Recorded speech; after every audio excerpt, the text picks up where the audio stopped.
So good morning. I'm very glad to be here today to present you my research on Louis Joux, the study of the typefaces he did about a century ago and the revivals I drew last year at INRT. The title is slightly different from what I already said, and I will talk in English today, despite my awful accent, so sorry, I hope you will understand and enjoy. During this presentation, you will have an overview of his lifetime and the stories behind his types. Then, we will look at his private library of manuscripts and found links and familiarities between his collection and his creations. It's an investigation towards his archives that led me to consider a peculiar approach to revive his typefaces. Louis Joux was a Catalan printer, a private press editor, an anarchist type designer, and before all, a woodcarver. He remains quite unknown today, and that's why I want to dust off his works. Last summer, I did a residency of 2 months in his house, which became now a foundation and a museum. I had the chance to dig and digitalize all the type-related documents you will see today, and also the chance to cook in his kitchen.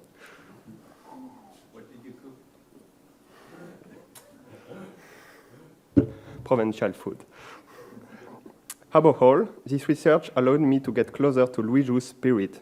So today, I'd like to share the story of a man who has long ago earned the accolade of the architect of books. I should begin by sketching the historical circumstances of the creation of his typefaces. Born in 1881 as Luis Felipe Vicente Joux y Senabre, he grows up in the suburbs of Barcelona, in the town of Gracia. He went to work at the Tasso printing house when he was 12. Then he became a sign painter around the age of 16, but there is no record of it. His Catalan master, Adal Canibel, taught him about incunabula and manuscripts from the 16th century. In 1909, he is 24, and he moved to Paris to meet poets, artists, and editors. Eventually, he started to get noticed by the Parisian scene, but when things began to be interesting for him, the First World War begins, too. So he didn't serve as his Catalan. Instead, he cowardly went to visit the little town of Les Baux de Provence, where he fell in love for the place and perhaps for his future wife, Poppy. Back in Paris, after the war, Louis Joux settled in a workshop, 13th Rue du Vieux Colombier. He gets 2 stand-up screw press, the same as Gutenberg and Renaissance printers. Also, he wanted to use types related to this era, but he struggled to find the proper old-style types in the Foundry's catalog. However, we can record that he used the Cochin of de Berny-Peignot for Les Opinions de Jérôme Coignard in 1914. Early enough, Louis Joux demonstrates affinity and attraction for Gothic revivals, Aldine, Humann, and figures such as Frobein, Holbein, or Durer. In order to get his own type, he went to Barcelona to find a punch cutter.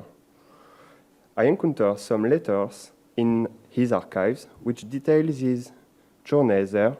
I can cut this one from November 26, 1919. I'm here a brain that has no harm. I have to explain letter per letter 20 times how it has to be and why the round is round and the straight is straight. The beard, as I can't engrave the punches myself. In November 18, 1919, he also wrote, "You will find a proof print of the new italic. I think I earned much more elegance and fantasy and even solidity. Excuse the rotely print, as it is made by inking the punch with the fingertips." And so there are other documents that I found in the foundation. They contain great insights about the evolution of the punch, and we can see the layers of corrections. When I look at this type, words such as motley, scrappy, or chunky, or even rambling come to mind. And by the time it gets more rigid and vigorous and somehow stark, looking closer, there is narrow stems and wide round counterpunch. Also, some swashes can be seen on the lowercase e. It's called an elongated letter, or a paraph in France. And this body 14 was used to typeset Le Prince de Machiavel. And this book is his first highlight, with beautiful titles carved in woodblocks. It's a delight of ligatures. In 1927, he gets naturalized as a French citizen, and in the meantime, he produced Les Sonnets pour Hélène of Ronsard, using a new type, the body 24. This one is similar to the body 14, but even more squarish. This version appears to me as an odd attempt at doing a sort of Gothico-Antiqua revival, or almost a proto-Roman style. I'm not sure. And the year after, he published Musicien of André Suarez, introducing this time the body 48 for the caps and 60 for the lower cases. Discovering these proof prints was a pure delight. When I look at them, words such as stable or stately and spirited come to mind. At this time, he said another insightful quote that I'd like to share. I made them because I felt no joy anymore pursuing my craft if there is no perpetual renewal of myself. Picture is missing. No, it's appearing after, sorry. Later, he began to work on Les Essais de Montaigne, Les Essais of Michel de Montaigne. It took him 3 years to achieve this masterpiece of 3 volumes, introducing 3 new types for the occasion: a new body 14, 20, and a 36. But this time, the punches were made by a Parisian punch cutter, Charles Malin, who is known for cutting several types, such as Arrighi, Dante, and Xeno of Giovanni Marderstein. Also the Perpetua of Gilles and the Cochin of de Berny-Peignot. I'm still investigating about this collaboration, but only found this postcard so far. Alongside also a few proof prints signed, and it's noticeable that Malin brought a great renewal to Louis Joux. There is a very consistent and poetic touch that gives stability, innovation, and synthesis to his researches. Among the rare proof print and smoked prints, my favorite is surely this one, that could be translated as sculpt, file, chisel, that your floating dream seals itself in the resistant block. Louis Joux crafted books in Paris during 30 years, mainly reediting literature classic and poetry, dedicated to become rare pieces for bibliophiles. When the Second World War started, he moved this press and workshop to Les Baux de Provence and settled here for the rest of his life. He established his own private press, autonomous and independent, printing by hand in the same praxis as during Renaissance. He did around 50 books in Les Baux, so around a total of 160 during his lifetime, and generally they were printed between 50 and 300 copies, so they are very rare. And I'm not mentioning the thousands of wonderful woodblocks that remains. But the most tremendous is surely the type family, when they are all gathering together, and as they were made successively, they are all different individually, while carrying the same DNA. And during an interview, he said, "It's simply because alongside the 5 alphabets that I created, I have a 6th, which is in perpetual creation, that of images." Louis Joux passed away in January 1968. His last words were, "Make, among all, that the workshop lives." So his wife, Poppy, helped by friends such as André Malraux, allowed his house to become a foundation, a living museum that still remains accessible and functional. The Association of Friends of Louis Joux and the Foundation were created in 1975. The Renaissance Continuum, Chapter 2. Through his life, Joux built his very personal and singular typographical imagination, rooted in the Renaissance, and very anachronistic with his time of industrial expansion and capitalist hegemony. So these roots are linked with the attitude of William Morris, but these two figures have almost 40 years of difference and never encounter. Whatsoever, I see in his typefaces a track that leads subtly to his models, summoning great figures of the history of typography. Let's now have a look to his library of manuscripts, because there is some example I'd like to share in view of comparison. In certain books, I found proof prints of his punches used as bookmarks. Like, if there wasn't enough signs yet, he left me some clues. And so now, looking at the Romain of Étienne Dolé from Lyon, I see interesting link in this one, especially in the gray of the text. There is a similar strong density that Joux used to call the typographic dress. And also in the details of some letter forms, we can notice that, for example, the serif inside the top left part of the cap N, or the shape of the italic lowercase g, are very similar, I think. And now, also looking at a book from Venezia, published by Trino di Monferrato, with a wonderful italic, perhaps from Aldus or a copycat. And by looking closer at it, we can easily spot the similarity with Louis Joux, caps and lower cases.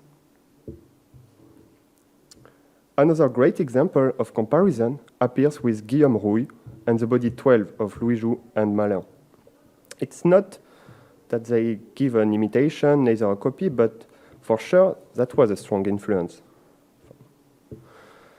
And there is many others that I can't show today, but definitely the closest example that I found in the italic is the italic type of Sebastian Griffius. The proportions, contrast, balance, ligature, and details are consistently similar on many points. And also I have to admit it that I love it very much. And so this brings me to introduce the revival that I did during my research at INRT.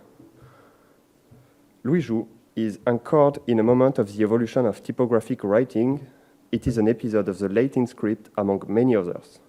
But it's also a logical continuation, and there is a sort of continuum in the Mediterranean graph, beginning with the Renaissance printers and going forward. Louis Joux was willing to revive forgotten letter forms, historical ligatures, and the emotion of Renaissance books. So the object of designing a revival of Louis Joux typefaces was to make a serviceable, hardworking, contemporary digital typefaces based on a strong historical style, in no way anachronistic, but without imitating the texture of typographic print. So I wish to pursue his research with today's software and approach, and I want it to be of the time that is coming while carrying some rays of the time that is no more. I try to gather elements from each of his types while looking at his models to create something new. One can call it a digital homage, but I prefer the idea of anthology, as it was proposed by John Donner in his essay Call It What It Is. And so the text fonts are called Aura and Labora, and the titling is Lere. These Latin words are borrowed from Louis Joux's motto, which is as much a monk and an early scientist sentence, meaning pray, work, read. Louis Joux used it a lot in his own Ex Libris, as you can see. And moreover, I like the term of Labora because in French, we used to call text fonts as labor font, so I think it makes sense. And so here's the basic glyph set of Labora, where I combined many elements from each type, as I said, but mainly from the designs of Charles Malin. And I tried to bring my own personality through it too. But it was the first time for me to design a text type, and it was a laborious experience. I had to define what could create a balance and harmony without falling into too much eccentricities. And teachers at INRT were very helpful to guide my hand and thought, so thank you very much. Yet I kept some craziness as alternates and swashes that are from Jules. And I had the occasion to typeset a book recently with it, written by a treasure hunter in Provence, and that is to be published. And among the many glyphs that I designed, the ampersand is definitely one of my favorites. There are 10 versions that are different for the regular only, all taken from the original design of Jules. Ligatures are not left out, but it's something new for the caps because Louis Jules only did swashes ligature for the lower cases. I wanted to extend the system and add a little bit of fantasy in the set, so I took some from the wood-carved titles. And as well, there are all the complementary elements, such as the hat that I had to invent, also diacritic for every Western languages, and even the medieval Unicode, because Jules used to revive this kind of old ligatures, and it makes sense to redo them. And to finish with this one, all the symbols, Aldine leaves, ships, and so on, are very useful ornaments to add flavor into a text. Now for the italic aura. Slanted at 13 degrees, displaying some pretty manierist designs for some letters, such as V or W in caps. Once again, there is a set of alternates that are even more decorative and sometimes elongated too. There is always things to improve, to rework, to arrange, and it's not cast in metal anymore, so it can be done infinitely. But these designs are still unreleased, and I didn't engage in a proper collaboration with any type foundry yet. And also, Jules did his typefaces for himself only. They have never been shared or distributed with other printers. So it's a consideration that makes me wonder for the future of this type. Now, let's finish with the display font, Les Baux, which is based on the largest type of the body 60. I wanted it without any sharp angle, so it's just a details, but it brings some softness at large size. And this design is an intermediate step between the text types and the super display decorative titles carved in wood. So I tried to make it as playful to use as possible, with many open type features and ligatures in a massive amount. Some are taken from the wood carved titles, but only the one presenting simple contextual uses, not many letters together. And to include all these ones and the most complex, it will be the object of another type that I wish to do someday. And finally, there is the rajout, containing all the additional thumbnails, the decorative borders, and more elements that are present in various books of Jules. In L'Art du Livre, Jules and his friend André Suarez wrote, "Nothing is created when we imitate." I like to put this quote in parallel with another, this time from my teacher Thomas Marchand, who said about Don Quixote and revivals, "Every recreation is creation." So this is just a step of this research, and I will keep working at the foundation. And actually, I will be there this summer for the whole month of July. So if you're around Les Baux de Provence, you're very welcome. And thank you very much for your attention. Thanks a lot to the ATypI crew for this amazing event, and special thanks to all the people who helped me alongside this journey.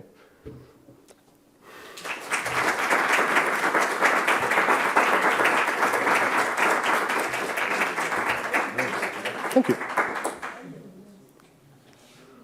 We do have time for a few questions. If people would like to ask any, raise your hand. I'll bring you the mic.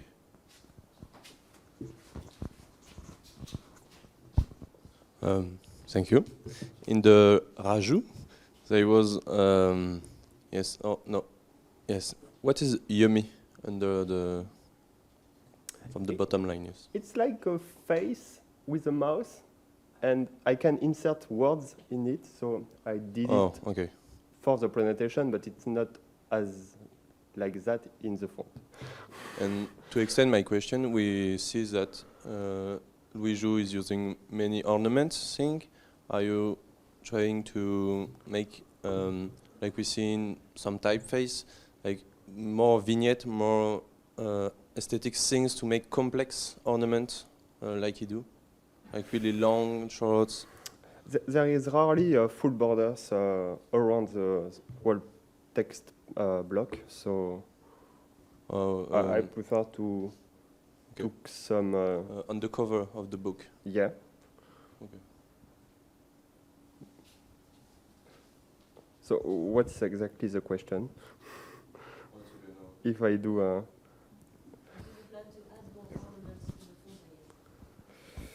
yes, it's to be completed. Yeah, but vectorially this is too much.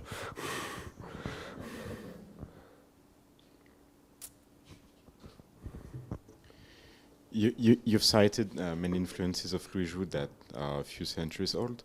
Do you know of any contemporary influences that he had of the same period, I mean 1930s? But not much, actually. There is 2 libraries in his house, one dedicated to incunabula, 16th century and until 18th century. And in another house, there is a modern library with mainly books that friends gave him. And the graphic design section is pretty poor. There is just a specimen of de Merdin-Peignot and mainly books about wood carving.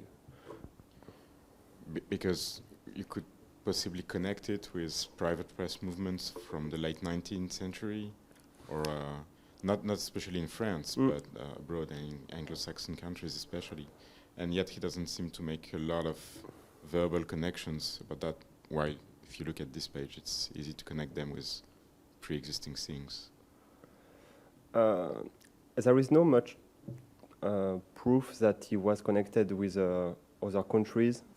His wife was barely speaking English and him not at all.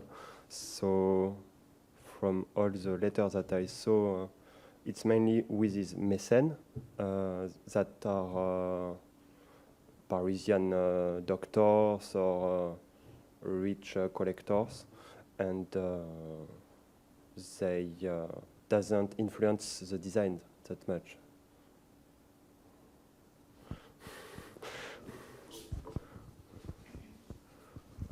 Thank you, Jules. To add to Jean-Baptiste, do you think like the mécènes, being maybe more world travel people, would make some sort of requests? Because it's quite striking how much we can see of like the not only William Morris, but this sort of thing. So I wonder if they wanted to have like the cheaper French version of William Morris. Thank you, Tanya.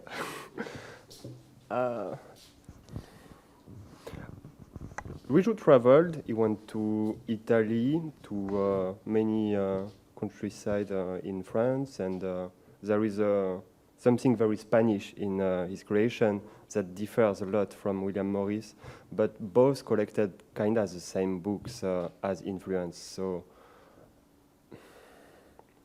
I'm not sure that's much cheapest version. Or yes, many say that. So it's possible because he's late on doing this on the private press movement. But he never cared that much of what are doing the others, I think.